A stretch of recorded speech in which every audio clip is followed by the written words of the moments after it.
한 주간을 또 건강하게 보내고 오셨지요? 네.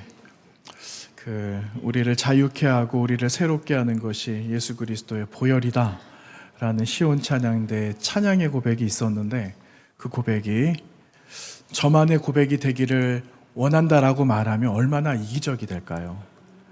저와 여러분의 함께 동일한 고백이 되기를 바라고 함께 누리는 그런 한 주간의 새로운 시작이 되기를 바랍니다. 여러분, 우리는 무엇이든지 잘하고 싶어하는 마음이 있어요. 그렇죠? 아마 홍 집사님은 시온 찬양대 찬양이 잘하기를 원하고, 그리고 좋은 리더가 되기를 원하는 마음도 아마 있으실 거예요. 지휘자니까. 그리고 저는 이곳에서 여러분을 잘 섬기고 또 오늘 주신 말씀을 또 잘 전하고 싶은 그런 어쩔 수 없는 마음도 제 마음에 있겠죠. 또 여러분은 여러분의 삶의 자리에서 나에게 맡겨주신 역할이 있기 때문에 그 역할들을 잘 해내고 싶어하는 마음도 다 있어요. 쉽게 말하면 성공하고 싶은 마음이 다 있다라는 거예요. 성공이 낫지 실패가 낫겠어요? 그런데 성공을 향해서 나아가려고 하는 그 삶의 모습이 얼마나 힘들까? 여러분, 힘들잖아요. 무엇인가를 잘 해내야 된다. 그리고 무엇인가를 성공해야 된다. 무엇인가를 이루어야 된다라는 그 부담감이 얼마나 많이 있어요. 그런데 그 부담감이 언제 끝날까요? 우리가 살아가는 동안엔 안 끝날 것 같다는 생각이 들어요. 그 부담감이 언제 끝나고 내려놓게 되는가? 하나님 나라 가는 순간이겠죠. 그런데 하나님께서 그 순간에 내려놓기를 원하실까? 그거 아니라는 거예요. 하나님은 지금 내려놓기를 원하신다는 거죠. 뜬금없이 이게 무슨 말인가 하실 거예요. 뜬금없이. 아침에 그런 메시지를 받았어요. 잘하고 싶은 마음이 있는데 하나님은 너가 잘하기를 원하시기도 하지만 그것보다 더 원하시는 것은 하나님 앞에 엎드리는 거다. 굉장히 공감이 되었습니다. 하나님 앞에 엎드리는 것. 여러분, 하나님 앞에 한 주간 동안 많이 엎드리셨습니까? 많이 엎드리셨어요? 그러면 엎드리면 우리에게 주시는 하나님의 사인이 있잖아요. 하나님께서 말씀해 주시는 메시지가 있잖아요. 근데 그 메시지도 들어보셨어요? 아멘 안 하시네요. 조금 전에 아멘 하셨는데 그 메시지를 잘 듣는 게 중요해요. 그 메시지를 잘 듣고 살아가는 게 중요한 거죠. 그런데 여러분, 우리가 한 주일 살아가는데 뉴스나 여러분 신문 받아보세요. 요즘은 신문 많이 안 받아보시잖아요. 옛날에는 조간신문, 석간신문 있어가지고 어떤 일보, 무슨 일보 막 이렇게 받아가지고 신문도 보았는데 요즘은 신문 안 받아본다는 거죠.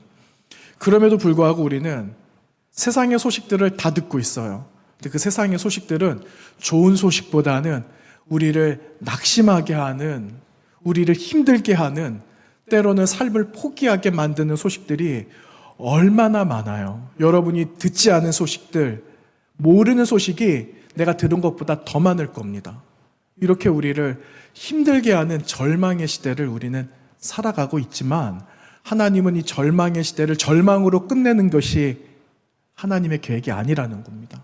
하나님은 절망을 뛰어넘어 이 안에 새로운 바람을 불어넣는, 이 땅 가운데 하나님께서 주신 귀한 사명을 가지고 무너진 것을 보수에 일으키는 하나님의 사람이 되기를 원하신다라는 겁니다. 여러분, 지금 이 시대는 그러한 사람이 더 절실하게 필요한 시대인 것 같아요. 예전에도 그랬지만 지금은 더 그런 시대, 지금보다 내일은 더한 시대가 될 거예요. 그런데 중요한 것은 하나님이 찾으시는 한 사람이 되는 것, 그 한 사람이 내가 되기를 결정하는 것이 오늘 우리의 다짐과 헌신이다라는 겁니다. 그래서 오늘 말씀이 그런 말씀이에요. 여러분, 에스겔 선지자가 살았던 시대, 우리가 지금 복잡한 시대를 살아가고 있는데 나름대로 에스겔 선지자가 선포했던 주님 오시기 전 이때 시대도 복잡하기 마찬가지였을 겁니다. 그들의 형편이 있기 때문에 그들이 감당해야 되는 이 어렵고 복잡한 거를 해결하기 위해서 얼마나 많은 고민들을 이 사람들이 했겠습니까? 이들대로의 어려움이 있고 오늘 살아가고 있는 우리들에게도 이만한 어려움들이 있지만 하나님은 이 안에서도 절망 속에서도 새로운 소망을 발견하기를 원하신다라는 거죠. 여러분, 오늘 우리가 나누었던 17절에서 31절까지는 크게 두 단락의 말씀이 있거든요. 그런데 17절부터 22절까지는 하나님께서 심판하시겠다라는 말이에요. 너 꼴을 보니까 너 심판받아 마땅하다. 이 말씀이 22절까지 기록되어져 있고요. 23절부터 31절까지는 왜 그렇게 되었는가를 적나라하게 보여주시는 그 모습이 23절부터 기록되고 있는 걸 발견해 볼 수가 있어요. 여러분, 오늘 본문에 오니까 하나님께서 유다 족속을 뭐라고 부르시는지 아십니까? 찌꺼기라고 하세요. 찌꺼기. 여러분 한번 보세요. 18절에 인자야 이스라엘 족속이 내게 찌꺼기가 되었나니, 이스라엘 족속이, 유다 족속이 찌꺼기가 되었다. 여러분, 그 학창 시절에 꽃이라는 시를 여러분 들어보셨을 거예요. 김춘수의 꽃. 내가 그의 이름을 부르기 전에 그는 나에게 다가와서 꽃이 되었습니다. 여러분, 그 식구가 얼마나 아름다워요. 이런 것처럼 오늘 본문에 나오고 있는 내게 찌꺼기가 되었다, 이거는요, 그들은 나에게 이러한 존재가 되었다라는 직접적으로 하시는 하나님의 말씀이었어요. 하나님께서 이 백성들을 보니까 무엇이 보이는가? 알곡이 보이지 않고 너희들은 이미 쭉정이에 불과하다. 그들은 나에게 다가와서 쭉정이가 되었다. 그들은 나에게 다가와 찌꺼기가 되었다. 여러분, 누가 좋아하겠습니까? 그 말씀이에요. 하나님께서 내가 너희들을 보니까 찌꺼기에 불과하다. 여러분, 찌꺼기가 어떻게 생깁니까? 재련한다라고 하잖아요. 재련. 오늘 풀무불도 나오고요. 여기에 은을 재련을 하거나 금을 재련을 하게 되면 불순물이 남아 보게 되면 이제 불순물은 제거해서 순수한 것을 결정체를 가지고 순금을 만들든지 순은을 만들든지 해야 되는데, 하나님께서 지금 말씀하시는 거는 순금, 정금, 깨끗한 재련된 은이 아니라 재련했는데 남아있는 건 찌꺼기 너희들만 남았다라는 것을 우리에게 말씀해 주시고 있는 겁니다. 여러분, 어떤 평가를 받으시기를 원하세요? 하나님 나라에 나중에 다 가게 되면 수고했다, 하나님께서 보듬어 주시면서 인내하고 잘 참았다, 여기까지 온다고 정말 수고가 많았다 라는 하나님의 위로, 그분의 위로받는 순간에 모든 것이 다 해결되지 않겠습니까? 그런데 하나님 앞에 나아갔는데 찌꺼기 왔냐? 여러분, 그거 얼마나 부끄러운 일이에요. 하루 종일 땀을 흘리면서 열심히 노력을 해서 나는 왔는데 아무도 나를 거들떠보지도 않는 것도 얼마나 섭섭합니까? 사람의 마음에. 그런데 우리를 환영해 주기는커녕 어디서 뭐 하다가 이렇게 새카맣게 왔냐? 이러면 얼마나 힘이 빠져요. 나는 힘을 내서 더 열심히 해야 되겠다라는 의지가 한순간에 꺾여버릴 때가 얼마나 많이 있습니까? 그런데 하나님께서 유다 족속을 뭐라고 부르시느냐? 두 번씩이나 18절 말씀에서 너는 나에게 찌꺼기 같은 존재다 라고 말씀하시는데, 여러분, 얼마나 힘이 빠져요. 내가 찌꺼기인가? 나 이렇게 살아왔는데 하나님 앞에 내가 찌꺼기처럼 밖에 안 보여? 하면은 나 하나님 안 믿고 싶어. 그런 마음이 우리 마음속에 왜 없겠습니까? 하나님 앞에 찌꺼기가 아니라 순금과 정금이 되어져서 하나님 앞에 온전하게 평가되어지고 하나님이 기뻐 받으시는 거룩한 산 예물이 되기를 여러분 간절히 원합니다. 여러분, 이러한 삶을 살아가야 되는 거예요. 여러분, 오늘 말씀에 보니까 23절 이하에 이 온 나라가 엉망투성이다라는 그 말씀을 적나라하게 말씀해 주시고 있어요. 선지자, 제사장, 고관들, 백성들 할 것 없이 나라 전체가 엉망이다라는 것을 말씀해 주시고 있어요. 나중에 조금 나눌 건데요. 여러분, 왜 이 유다 족속이 왜 이렇게 되었을까요? 여러분, 지난주에 우리가 나누었던 말씀은 내가 하나님과의 관계 가운데 하나님과의 관계를 옳게 하지 못하는 무언가, 하나님 아닌 것들, 싫어하시는 것들, 우상, 길누림이라 그랬잖아요. 하나님이 싫어하시는 이러한 것들이 우리 주변에 온통 있어서 하나님을 온전하게 섬기지 못하는 것을 하나님께서 지적해 주셨거든요. 그런데 오늘은요, 우리의 삶을 지적해 주시는 거예요. 우리의 삶이 어떠한가. 지금 우리의 삶의 주변에 그래, 이미 하나님은 떠났다라고 보자.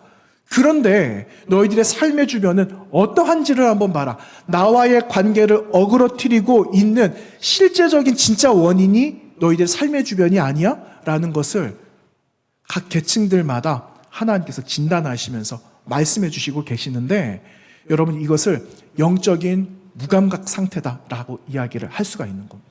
영적인 감각이 없는 거예요. 들어도 깨닫지 못하는 거죠. 보기는 보는데 구별할 수 없고 식별할 수 없는 상태가 되어져 버린 거예요. 이걸 영적 무감각 이렇게 말을 해요. 여러분 지금 시대가 아무런 감각 없는 사람들, 감각 없이 살아가고 있어요. 눈에 보이면 보이는 대로 만족을 얻고 싫으면 거기에 물리쳐내고 그냥 단순하게 1차원적으로만 살아가고 있는 세대가 여러분 진짜 아쉽지만 우리 모두가 그렇게 살아간다라는 겁니다. 그래서 주님은 우리에게 너희들은 이 시대는, 이 세대는 영적인 무감각한 세대다라는 것을 지적하고 계세요. 여러분 그 말씀이 주님께서 마태복음 11장에서 17절 말씀에서 이렇게 말씀하신 바가 있어요. 여러분 제가 한번 읽어드릴게요. 우리가 너희를 위하여 피리를 불어도 너희가 춤추지 않고 우리가 슬피 울 때에도 너희가 가슴을 치지 아니하였다. 여러분 이 말씀 아시는 말씀 아니에요? 너희들이 아무런 마음에 감흥이 없어, 감동이 없다. 이 정도로 너희들이, 이 세대가 영적으로 모든 감각을 잃어버린, 마치 마취약을 하나 받고는 아무런 감각을 느끼지 못하는 상태가 되었다라는 것을 예수님께서 진단하고 계신다라는 겁니다. 여러분 우리가 흥얼거리는 노래를 들으면, 우리가 노래를 들으면 우리 따라 흥얼흥얼하게 돼요. 어깨가 들썩들썩하게 되잖아요. 찬양대가 찬양하는 순간에 우리가 아는 찬양이 나오면 제가 앞에서 보면은요, 잘 따라 부르세요. 분명히 저는 찬양대가 오늘 찬양 드리는 찬양이 모르는 찬양인데 밑에 자막으로 나오니까 그것도 멜로디도 모르는데 어쨌든 따라 부르시는 분들이 제법입니다. 여러분 모르시죠? 앞에만 보고 계시니까. 저는 여러분을 보고 있거든요. 그러면은 다 모르시는 찬양인데 마치 다들 아시는 것처럼 흥얼흥얼 이렇게 부르고 계세요. 얼마나 이게 기쁜 일이에요. 그런데 이 세대는요, 그렇게 하지 않는다라는 것을 주님이 지적하고 계시는 거예요. 여러분 슬픈 일을 우리가 맞이합니다. 그러면은 온 교회, 온 성도들이 함께 마음을 모으잖아요. 함께 슬픔을 나누고, 내가 기쁨을 나누는 자리, 그것도 좋지만 슬픔 당한 자리는 사람들이 마음에 부담이 많이 되거든요. 그래서 그 자리를 안 가려고 하지만 그때 그 자리 더 많이 가야 된다 하는 이야기를 많이 들었어요. 우리 권사님들, 연세 드신 분들 그러시더라고요. 어려울수록 더 가야 된다. 기뻐하는 자리, 축하할 자리는 내가 안 가도 돼. 그런데 슬퍼한 자리는 내가 가야 돼. 다 같이 가자라는 말이죠. 그렇게 했습니다. 그렇죠? 그리고 어려운 일 있으면 두 손 다 걷어붙이고 가서 음식 나르고, 여러분 옛날에 그랬잖아요. 여러분 지금은 병원에서 어려운 일들을 다 처리합니다. 예전에는 어떻게 했습니까? 예전에는 집에서 다 하셨어요. 다. 저 학창 시절에 대문에 초롱 걸려 있는 거 많이 봤어요. 초롱. 여러분 그 뭡니까? 누가 돌아가셨다라는 부고를 알리는 거 아니에요.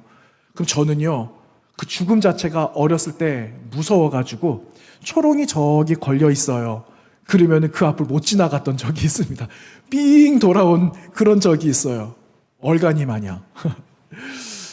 그 두려웠던 거죠. 그런데 여러분 그때 어떻게 하셨습니까? 온 교회에서 누가 돌아가셨다. 그러면 그래 하고 가서 여러분 다 도와주셨어요. 조그만 집 안에서 음식들 다 해내면 손님들 찾아오는 그 조문객들을 가족들 대신 온 식구들이 다, 온 교우들이 맞이하고 했던 그럴 때가 있었잖아요. 그런데 이제는요, 그런 풍경을 볼 수가 없습니다. 초롱이 뭐야? 하는 세대도 아마 있을걸요? 못 본 세대들이 더 많을 거예요. 우리 자녀들은 본 풍경이 아니에요. 모릅니다. 그런데 주님께서 말씀하시는 거예요. 이렇게 슬픈 일이 있고 기뻐할 일도 있는데 너희들의 마음에는 아무런 감동, 감흥이 없는 세대가 지금 이 세대다 라고 하시면서 주님께서 우리에게 말씀해 주시고 있어요. 우리가 입술로는 찬양을 하죠. 입술로는 죄를 고백을 해요. 그런데 하나님께서 너 죄가 이거다, 너 잘못한 거 이거다라고 지적을 하시면 괜히 빨리 어딘가에 피하고 싶어하는 마음이 많이 있어요. 예배를 드리고는 있지만 삶이 변하지 않죠. 기도는 하지만 마지막까지 우리에게 들려주실 하나님의 음성, 하나님의 말씀을 듣고자 하는 마음은 온데간데 이미 떠나고 말았다라는 것이 지금 우리의 현실이다라는 거예요. 그러니까 우리 마음에 뭐가 남느냐? 찌꺼기만 남는 거예요. 찌꺼기가 우리의 삶을 대변해주고 있는 거죠. 그래서 주님은 우리 보시기에 찌꺼기 같은 인생이라고 오늘 지적하고 있는 겁니다. 여러분 찌꺼기로 사시겠어요? 아니면 찌꺼기가 아니라 찌꺼기 걸러낸 정금으로 사시겠습니까?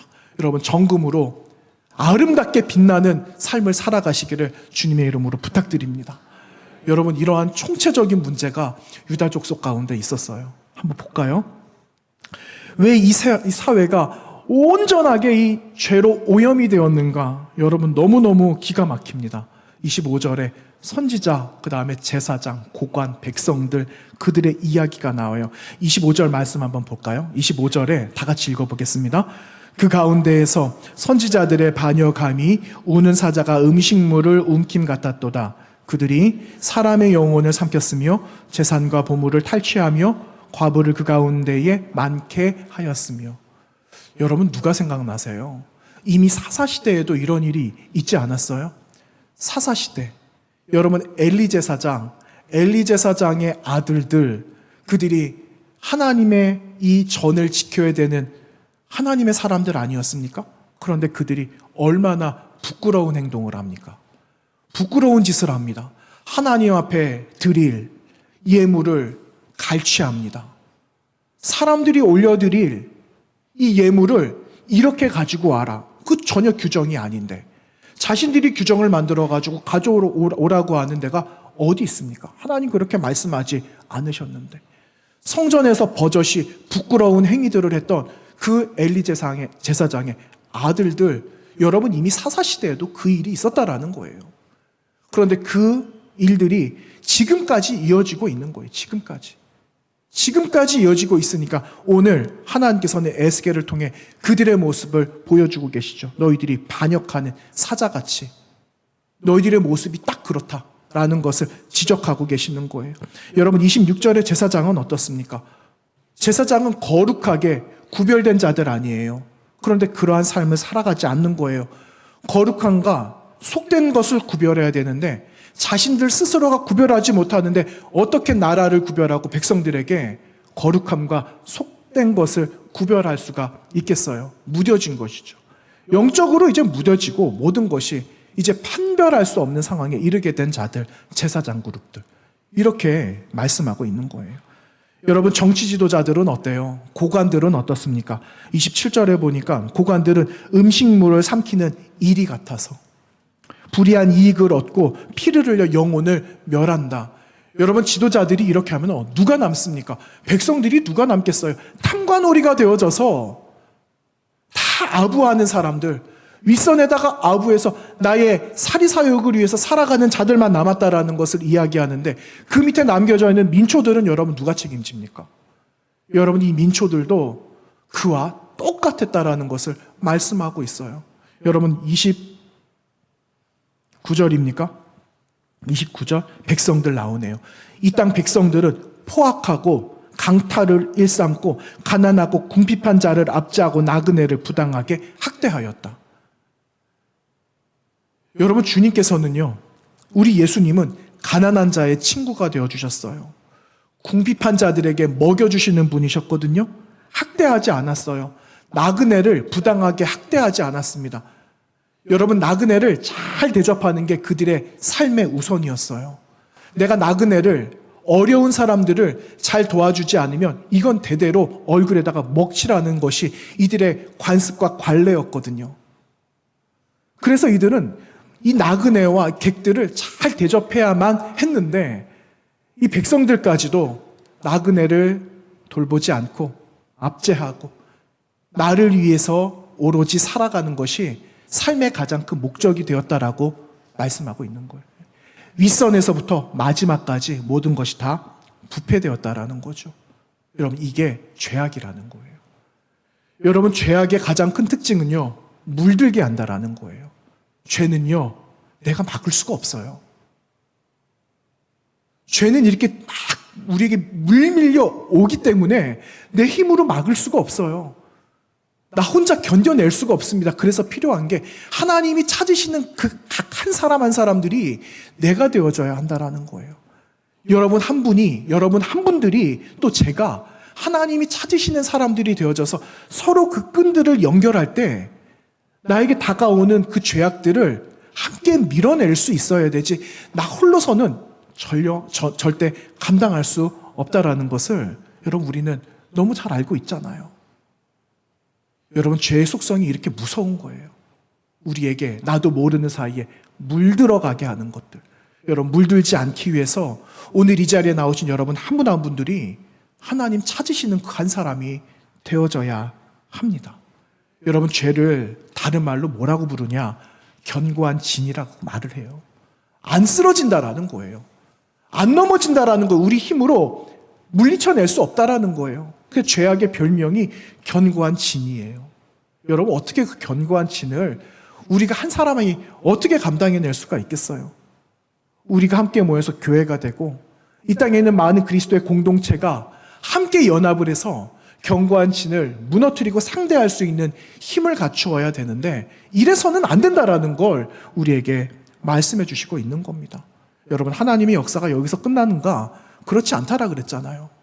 지나간 주나 오늘 말씀의 또 공통점은요, 하나님은 그래도 하나님의 역사를 멈추지 않으신다라는 거예요. 왜냐? 여러분을 위해서. 또 오늘 살아가고 있는 우리를 통해 그 다음 세대가 영적인 유익을 누려가야 되기 때문에, 그럼에도 불구하고 하나님의 역사는 계속 진행된다라는 거예요. 그런데 그 마음을 알아야죠. 여러분, 오늘 말씀에도 하나님의 희미한 소망이 있어요. 지난주에는 그러나 이 말씀으로 하나님의 새로운 소망을 발견했잖아요. 오늘 말씀에는요, 조금 다르게 표현을 하고 있습니다. 30절 말씀인데, 30절 말씀에서 하나님의 희미한 소망의 마음, 그분의 마음을 알 수 있는 대목이 기록되고 있어요. 30절 말씀 제가 읽어보겠습니다. 이 땅을 위하여 성을 쌓으며 성 무너진 데를 막아서서 나로 하여금 멸하지 못하게 할 사람을 내가 그 가운데서 찾다가 찾지 못하였다. 이렇게 말씀하고 있어요. 여러분, 결과적으로 보면은 하나님이 그 한 사람을 찾으시려고 찾으셨는데, 찾으셨다라고 말씀합니까? 아니요. 찾지 못했다라고 말씀하는데, 그 전에 하나님이 찾으시려고 하셨던 하나님의 의지가 있으셨다라는 거예요. 여러분, 이 의지는요, 지금도 유효한 겁니다. 하나님의 의지, 하나님은 지금도 그 한 사람을 찾고 계신다라는 거예요. 여러분, 제가 이 말씀을 묵상을 하는데 하나님의 속마음을 느껴지는 겁니다. 하나님의 마음이 느껴져요. 얼마나 하나님의 마음이 아프셨을까? 찾아야 되는데, 찾아서 회복시켜야 되는데 그 한 사람이 단 한 사람도 없다라는 하나님의 마음이 조금 느껴지니까 하나님께서 뒤돌아서서 몰래 눈물을 흘리시고 계시는 것 아닐까라는 그러한 모습이 그냥 제 마음속에 보여지기 시작했어요. 여러분, 우리 하나님은 심판을 하시고 오늘을 뭐라고 말씀은 하시지만, 하나님의 심판은 심판으로 끝나지 않는다라고 말씀드렸잖아요. 또 내일을 위해서 무언가 새로운 일들을 하시는 분이라고 말씀드렸잖아요. 이걸 기억해야 되는 거예요. 그래서 그 한 사람이 여러분 필요하다라는 겁니다. 여러분, 이 시대에 한 사람 되시기를 바랍니다. 하나님이 찾으시는 사람. 너무너무 더워요. 그런데 한여름에 여러분 얼음 둥둥 띄워가지고 한 사발에 있는 그 물을 마시면은 얼마나 시원하세요. 예전에 미숫가루 이렇게 풀어가지고 미숫가루에다가 얼음을 둥둥 띄워가지고 한 사발 주셨던 그 어머니의, 할머니의, 또 우리 성도님들의 그 한 사발이 얼마나 기분 좋게 합니까? 한 사발이. 여러분, 세상의 수많은 것들과 비하면은 이 한 사발, 이 미숫가루가, 얼음 냉수 한 사발이 뭐가 대단하겠어요. 그런데 그때 필요한 겁니다. 그때 그 순간에 필요한 얼음 냉수 한 사발. 그 얼음 냉수 한 사발이 하나님이 찾으시는 그때 이 순간이라면 그때 그 얼음 냉수가 되어드려야 되는 것이 우리의 사명이라는 거예요. 내가 이 얼음 냉수 한 사발 찾고 있었다. 그렇게 나에게 얼음 냉수를 줄 수 있어서 나에게 주어서 너무너무 고맙다. 하나님께서 우리에게 그렇게 말씀하신다면 여러분 그 얼마나 기쁘겠습니까? 참 기쁜 일 아니겠어요? 네. 그래서 그 한 사람이 세워져야 되는 거예요. 그 한 사람은 드러나지 않습니다. 아무도 몰라줄 수도 있어요. 외로울 수도 있어요. 그런데 그 한 사람이 되는 거죠. 여러분 도개교라고 하죠. 이렇게 다리 올렸다가 내렸다 하는 거. 도개교가 어디 있습니까? 부산에. 영도다리 있어요. 영도다리. 네. 저 예전에 영도 그때 있을 때였는데 11시 반인가 12시인가 12시 반인가 아무튼 30분간을 이렇게 올렸다가 내려놨다가 지금도 합니까? 지금도 올려요? 네. 시간을 언제 올리는지는 잘 모르겠는데 하여간 그거 보려고 얼마나 사람들이 그 주변에 얼마나 많이 갔어요. 사진도 찍고 저도 사진 찍으러 막 그랬었거든요. 어쨌든 이 도개교 다리를 올리고 내리는 그 한 사람이 있었습니다. 여러분 예전에 아마 보셨던 영화 한 장면일 수도 있어요. 멀리서 기차가 기적 소리를 내면서 달려오고 있습니다. 기차에는 수백 명이 타고 있어요. 그런데 기차의 기적이 울리면서 앞에 기관사는 우리가 오는 것을 알리는 거죠. 왜 알릴까요? 다리를 내려주세요. 우리가 지나가도록. 그랬는데 이 다리를 내리고 올리는 이 사람의 아들이 마침 놀러 왔는데 자그마한 아이가 놀러 왔다가 그 기관실에 애가 빠지고 말았어요. 그런데 저 멀리서 기차가 막 오고 있고 다리는 올라가 있는 상태고 다리를 내려야 되는데 내리면 우리 아들은 희생을 당하게 되고 여러분 어떻게 하시겠어요? 그 외아들인데 그 외아들을 죽이고 수백 명의 사람이 탄 그 기차가 지나가도록 하시겠어요? 아니면 그냥 그 기차가 다리 아래로 떨어지고 내 아들을 살리겠습니까? 어떻게 하시겠어요? 여러분 그 찰나에 이 다리를 움직이는 이 사람은요 어떻게 할 바를 모릅니다. 속이 세상 말로 죄송합니다. 미칠 지경이에요. 어떻게 할 바를 모르겠어요. 윤리상 내려야 되는데 내리면은 내 아들이 희생을 당하니까 어떻게 그 아들을 죽는 꼴을 보겠습니까? 그런데 이 사람이 결정을 내리죠. 어떤 결정을 내렸을까요? 아들을 죽이는 거예요. 아들을 죽이고 다리를 놓고 그 기차는 그냥 지나가게 되는 거예요. 기적 소리를 울리면서 지나갑니다. 그런 더 슬픈 게 뭔지 아세요? 기차 안에 있는 사람들의 풍경이 너무너무 마음이 아파요. 물론 그들은 아무런 잘못이 없죠. 아무런 걸 모르는 거죠. 그 안에 있는 기차 안에 있는 사람들의 풍경은요. 계속해서 우리는 수다를 떨면서 왔기 때문에 계속해서 이야기를 하면서 그 상황을 지나가는 사람들도 있고 어떤 사람들은 노래를 부르면서 기차 안에 있는 사람들이 있는가 하면 어떤 사람들은 고상하게 먼 풍경들을 바라보면서 살아가고 지나가는 사람들도 있고 어떤 사람은 밖에서 그 아들을 끌어안고 오열을 하고 있는 그 부자를 보고 있는 사람도 있었어요. 여러분 이게 무슨 말이냐? 기차 안은 지금 우리가 살아가고 있는 이 시대를 말하는 거예요. 이 시대에 수다하는 사람들, 나 몰라라고 내 일에만 몰두하는 사람들이 있는가 하면 어떤 사람은 세상의 아픔을 바라보면서 그 아픔 가운데 함께 동참하려고 하는 사람도 있다라는 거예요. 여러분 어떤 사람을 하나님 찾으실까요? 세상과 똑같은 사람을 찾기는 쉬울 거예요. 그런데 세상과 다른 한 사람을 찾는다라는 건 너무너무 어려운 일이라는 거죠. 그럼에도 하나님이 그 한 사람을 찾고 계신다라는 거예요. 여러분 지금 시대가 그러한 시대예요. 이 시대에 하나님이 찾으시는 세상을 살리는 사람. 여러분 우리 주님께서 어떻게 하셨어요? 여러분 잘 기억하셔야 됩니다. 하나님의 공의는 너무너무 좋은 거예요. 그런데 하나님의 공의만 있게 되면 이 땅에 살아남을 사람이 아무도 없어요. 하나님은 무자르듯이 자르시거든요. 하나님의 공의는 당연히 있어야 되고 공평하고 그거로 하나님은 통치하셔야 되기 때문에 반드시 하나님은 공의롭게 세상을 판단을 하십니다.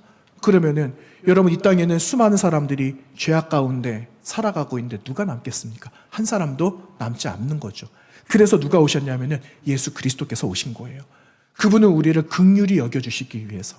그래서 주님은 십자가에서 한 손은 하나님의 공의를 붙들고 계시고 또 한 손은 하나님의 긍휼하심으로 우리를 향하여서 손을 내밀고 계시는 겁니다. 여러분 주님의 손, 양손을 벌리고 계신 십자가를 보세요.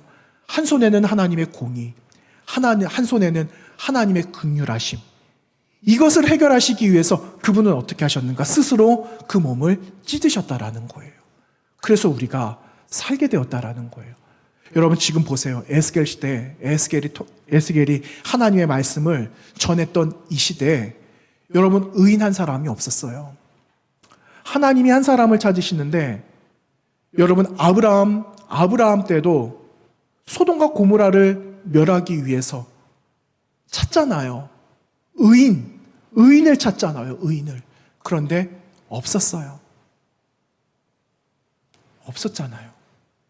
그럼에도 불구하고 시대를 구별하고 시대를 바라보면서 이 시대에 꼭 필요한 사람이 되기 위해서 아무것도 아닌 사람이 하나님 앞에 중보자로 사용되어지고 그 앞에 나오니까 위대한 하나님의 한 사람이 되었던 것처럼 하나님께서 그 위대한 한 사람이 되기를 원하시는 것이 오늘 우리 교회에게 여러분에게 주시는 메시지다라는 겁니다. 여러분 에스겔은 그런 말씀이 없어요. 이사야 선지자가 너무너무 중요하고 우리에게 큰 위로가 되는 이 말씀 한 절을 전합니다. 어떤 말씀인가? 이사야서 58장 12절 말씀을 보시면은요. 하나 적어 놓으셔도 됩니다. 이런 말씀을 하고 있어요. 내게서 날짜들이 오래 황폐된 곳들을 다시 세울 것이며 너는 역대 파괴된 기초를 쌓으리니 너를 일컬어 무너진 데를 보수할 자라 할 것이며 길을 수축하여 거할 곳이 되게 하는 자라 하리라. 여러분 너무 멋진 말 아니에요? 여러분 무너진 곳을 다시 이렇게 세우는 사람, 없는 길을 수축해서 그 길을 만드는 사람이 되게 하신다라는 그 말씀이 여러분 이 성경의 이 시대에 있는 사람에게만 하신 말씀이 아니라 오늘 이 자리에 나오신 여러분 한 분 한 분들에게 약속, 이 언약을 주시는 하나님의 놀라운 언약이라는 것을 여러분 기억하시기를 바랍니다. 이사야 선지자를 통해서 말씀해 주시고 계세요. 여러분 벽에 막 균열이 가기 시작하고 있어요.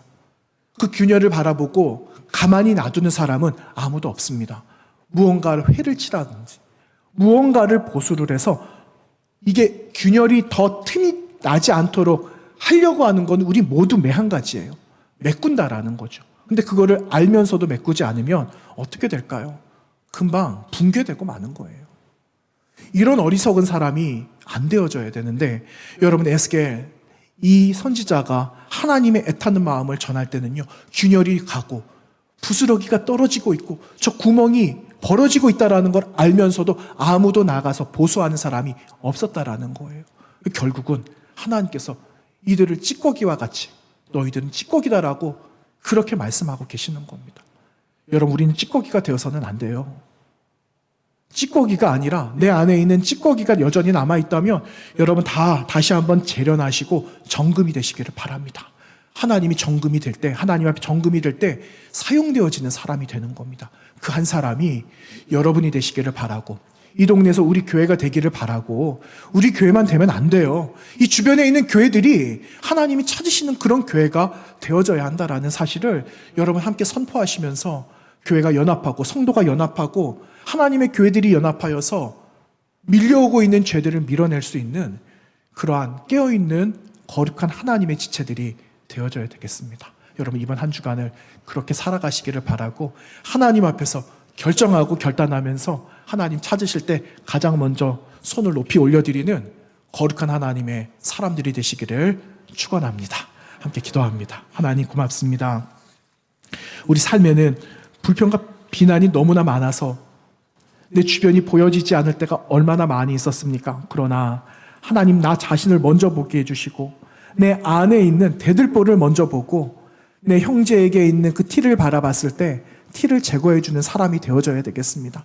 세상과 똑같이 살아가지 않게 하시고 세상과 구별하여 용기 있는 믿음의 사람들이 되게 역사하여 주셔서 하나님이 찾으시는 한 사람 되도록 인도해 주시옵소서. 예수님의 이름으로 기도하옵나이다. 아멘.